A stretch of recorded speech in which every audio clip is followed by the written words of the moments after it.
Hey world, what's going on?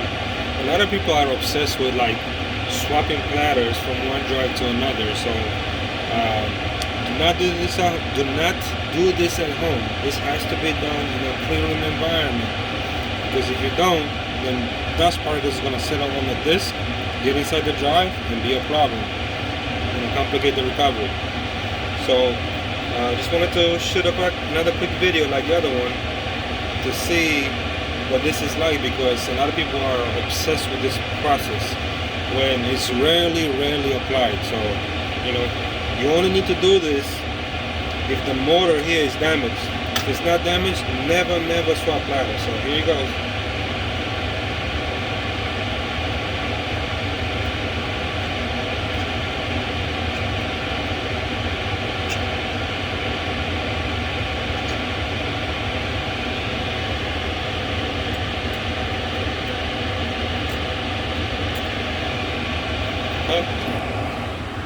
Yeah, I did this right there.